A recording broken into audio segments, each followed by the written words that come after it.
Duško Trifunović. Patnja. Patio sam više nego iko. Dok se nisam na nevolju sviko, patio sam. Nije bilo lako, a sad mi je dobro i ovako.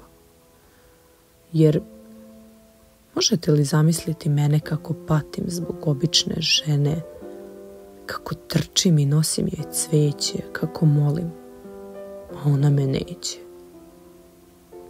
Uzeo sam koliko je dala, poljubio i rekao hvala.